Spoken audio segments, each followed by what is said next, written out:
Red టీవీలో మీ వ్యాపార ప్రకటనల కోసం ఈ నంబర్ ని సంప్రదించండి 6281747728. Hi viewers, welcome to our channel. ప్రస్తుతం మనతో పాటు సీనియర్ జర్నలిస్ట్ దాము బాలా సార్ అన్నారు. వాటితో మాట్లాడదాం. నమస్కారం సార్. నమస్తే సార్, మహాసేన రాజేష్ బీజేపీ పార్టీలో చేరబోతున్నారని కొన్ని వార్తలు రావడం చూస్తున్నాం సార్. ఎందుకంటే ఆయన గన్నవరం సీట్ ఆశించాడు. అయితే ఇప్పుడు ఆ గన్నవరం సీట్ పొత్తులో భాగంగా బీజేపీకి ఇస్తున్నారంటున్నారు. మరి బీజేపీలో చేరుతున్నట్టా లేదా సార్? బీజేపీలో చేరతాడని వార్తలు అయితే నేను కూడా చూశాను. కానీ ఆయన వీడియో పెట్టారు. ఆయన వీడియోలో అయితే బీజేపీలో చేరుతున్నట్లేదు. రెండోది, బీజేపీలో చేర్చుకునేది కూడా కష్టమైంది. ఎందుకంటే హిందూ సంఘాలు కోపంలో ఉన్నాయి ఈయన మీద. బ్రాహ్మణ సంఘాలు కానీ హిందూ మత సంస్థలు కానీ ఇతనికి వ్యతిరేకంగా ఉన్నాయి. కాబట్టి బీజేపీలో ఒకవేళ బీజేపీ చేర్చుకోవాలని అనుకున్నా కూడా పొలిటికల్గా ఇక్కడ నుంచి వ్యతిరేకత ఇంకా ఎక్కువ వచ్చే అవకాశం ఉంది.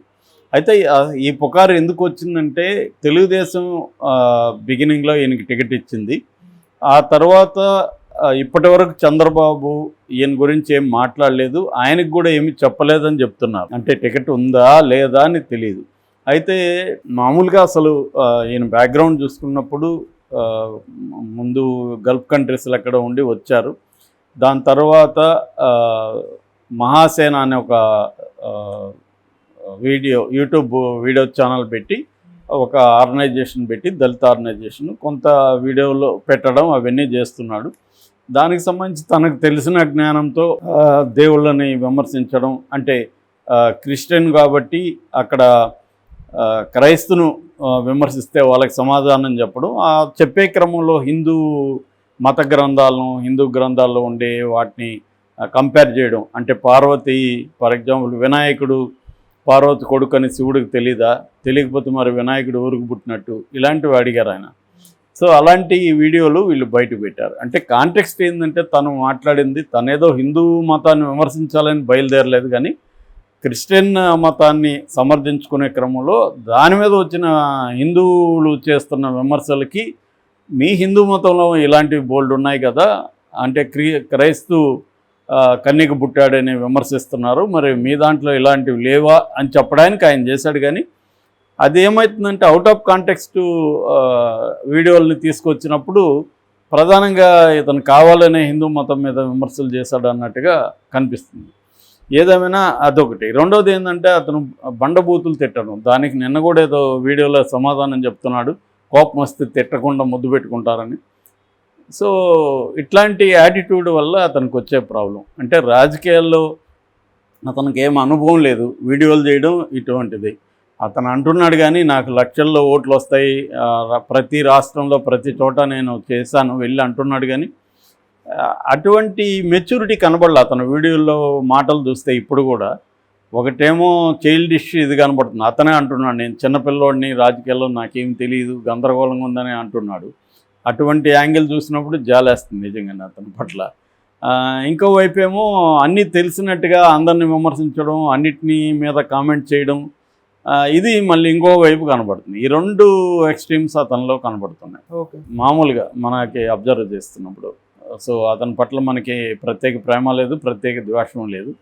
మామూలుగా ఒక అనలిస్ట్గా అతని ఇది చూసినప్పుడు ఏంటంటే, ఖచ్చితంగా దళితుల నుంచి ఇలాంటి వాళ్ళు ఖచ్చితంగా పైకి రావాలి, అంటే ఒక వాయిస్ ఉందో ఆయనకి.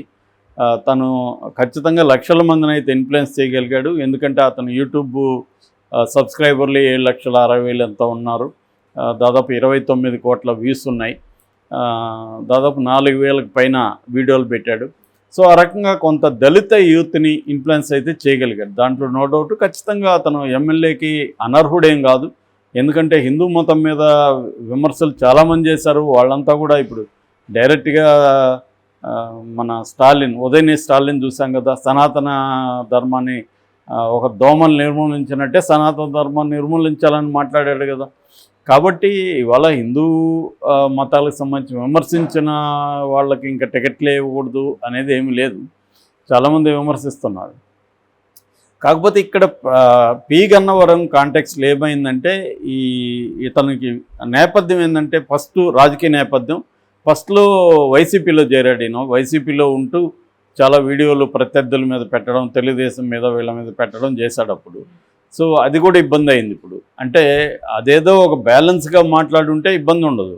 ప్రతి ఒక్కరిని బూతులు తిట్టడం, ముఖ్యంగా స్త్రీలను కించపరిచే విధమైన బూతులు వాడడం, ఇవన్నీ అతను ఇప్పటికి కూడా సమర్థించుకుంటున్నాడు. అది కరెక్ట్ కాదు యాక్చువల్గా. ఒకవేళ మనం గతంలో అనేక తప్పులు చేస్తుంటే దాని నుంచి గ్రో అవ్వాలి, మనం నేర్చుకోవాలి, గ్రో అవ్వాలి, పాత వదిలేయాలి. అవి చేయకుండా నేను 10 ఏళ్లకు ముందు చేసింది కూడా ఇప్పుడు సమర్థించుకోకూడదు. అప్పట్లో నాకు అంత స్థాయి చైతన్యం లేదు, నేను ఇప్పుడు మారానని చెప్తే తప్పేం లేదు. అది చెప్పకుండా ఇప్పుడు కూడా సమర్థించుకోవడం అనేది అతనికి ఉండే ఇబ్బందుల్లో ఒకటి. ఏదేమైనా అక్కడ వైసీపీలో ఉన్నాడు, వైసీపీలో ఉన్నప్పుడు వీళ్ళని అలాగా మాట్లాడాడు. దాని తర్వాత వైసీపీ నుంచి బయటకు వచ్చాడు. ఆయన వైసీపీ నుంచి బయటికి రావడానికి ఆయన చెప్పే కారణం సిఏఏ అక్కడ సపోర్ట్ చేసింది అని చెప్తున్నాడు. కానీ అది కూడా నాలాంటి వాడికి ప్రశ్న ఏంటంటే, మరి వైసీపీ సిఏఏకి సపోర్ట్ చేస్తేనే నువ్వు బయట వచ్చావు, ఇప్పుడు తెలుగుదేశం సపోర్ట్ చేయలేదా? తెలుగుదేశం ఏమైనా వ్యతిరేకించిందా? రెండోది సిఏఏ తెచ్చిన బీజేపీ కూటమిలో నువ్వు ఎలా చేరావు అన్న ప్రశ్న ఎవరికైనా వస్తుంది. సో ఇటువంటి ఇబ్బందులు ఉన్నాయి, కాంట్రడిక్టరీ ఇది ఉందన్నమాట. సో ఏదేమైనా వైసీపీ నుంచి బయటకు వచ్చాడు. బయటకు వచ్చినాక జనసేన వైపు వెళ్ళాడు. జనసేన తరపున మళ్ళీ వైసీపీ వాళ్ళని బూతులు తిట్టడం అంతా చేశాడు.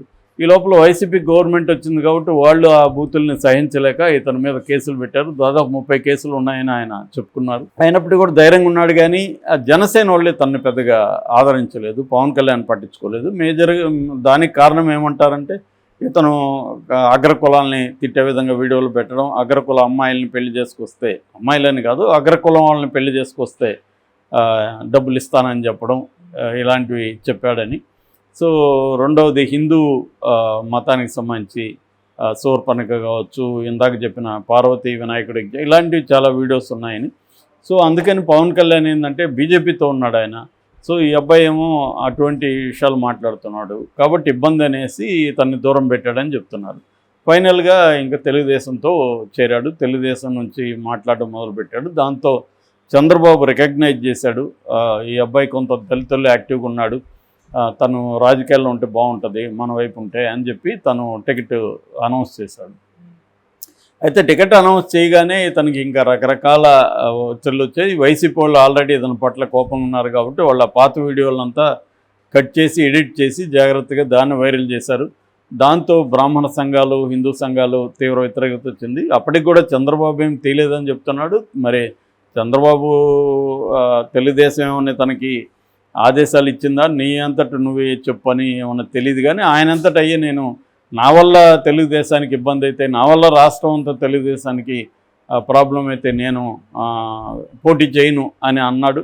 మళ్ళీ ప్లేట్ ఫిరాయించి నేనెందుకు చేయకుండా ఉండాలి అని చెప్పాడు. ఇప్పుడేమో లేటెస్ట్గా మొన్న లోకేష్ని కలిసి వచ్చాడు. లోకేష్ని కలిసి వచ్చిన తర్వాత అతనికి ఏమీ గ్యారంటీ ఇచ్చినట్టయితే లేదు. నిన్న మొన్న వీడియో పెట్టాడు. అందులో ఏముందంటే, ఎవరో 100 చేతులు వేసి నన్ను తొక్కుతున్నట్టు అనిపిస్తుందని పవన్ కళ్యాణ్ జాలీ సినిమాలో డైలాగ్, ఓకే, దాన్ని అది చెప్పాడు. అలా అనిపిస్తుంది నాకు, అంత గందరగోళంగా ఉంది, ఏం అర్థం కావట్లేదు. ఒక దళితుడు రాజకీయాల్లో పైకి రావాలంటే ఇన్ని శక్తులు తొక్కుతున్నాయా అనేది అన్నాడు. ఇక్కడ ఆలోచించాల్సింది, దళితులు చాలామంది రాజకీయాల్లో ఉన్నారు. సో వాళ్ళందరినీ తొక్కుతున్నారా, ఈయన్నే ఎందుకు తొక్కుతున్నారు అన్నప్పుడు తన వైపు నుంచి ఏం ప్రాబ్లమ్స్ ఉన్నాయో కూడా సెల్ఫ్ క్రిటికల్గా ఉండాలి. కానీ దాన్ని ఏదో దళితుల్ని తొక్కేస్తున్నారని జనరలైజ్ చేయడంలో ఉపయోగం లేదు. సో చాలామంది దళితులు అన్ని పార్టీల్లో ఉన్నారు. ఎందుకంటే ఎస్సీ ఎస్టీ నియోజకవర్గాలు రిజర్వ్డ్ కాబట్టి ఏ పార్టీ అయినా దళితులను పెట్టాలా కదా అక్కడ. కాబట్టి వాళ్ళని ఎవరు తొక్కేస్తున్నారు? ఇప్పుడు చంద్రబాబు కూడా అనేక మంది దళితులకి సీట్లు అనౌన్స్ చేశాడు, వాళ్ళు ఎవరు తొక్కేస్తున్నారు? కాబట్టి ఆయనలో ఉండే ఇబ్బందులు కూడా తను అర్థం చేసుకోవట్లేదు. ఎంతసేపటికి ఇప్పటికి కూడా నాకు కన్ఫ్యూజన్లో ఉన్నాను, నన్ను ఎవరు తొక్కేస్తున్నారు అన్నట్టుగా మాట్లాడుతున్నాడు. కానీ ప్రాబ్లమ్ని అర్థం చేసుకొని దాన్ని ఎలా డీల్ చేయాలి అనే యాంగిల్లో ఆయనకి ఆ పొలిటికల్ మెచ్యూరిటీ ఇంకా అయితే రాలేదు. అదే అతను కూడా చెప్తున్నాడు, నేను చిన్నపిల్లోడిని అని చెప్తున్నాడు. ప్రచారం ఎందుకు చేసుకోవట్లేదని నా మిత్రులే నిందిస్తున్నారు. నేనేమో ప్రచారం చేసుకోవాలంటే నాకు ఆదేశాలు రావాలి కదా, నాకు టికెట్ ఉందా లేదా కన్ఫర్మ్ చేయట్లేదు, ఆదేశాలు రాకుండా నేను ఎలా ప్రచారం చేసుకోవాలి? ప్రచారం చేస్తే ఒక సమస్య, చేయకపోతే ఒక సమస్య అని దాదాపు కన్నీళ్లు పెట్టుకునే స్థాయిలో ఉంది. ఖచ్చితంగా అతని బాధ అయితే అర్థం చేసుకోవాల్సిందే. కానీ అతను కొంత ఓవరాల్గా సమీక్షించుకొని దీని నుంచి గుణపట్టాలు నేర్చుకొని నెక్స్ట్ లైఫ్లో రాజకీయ లైఫ్లో ఎలా మనం అడిగేయాలనేది కొంచెం సంయమనంతో చేస్తే ఖచ్చితంగా తనకు ఫ్యూచర్ ఉందని అనుకుంటాను.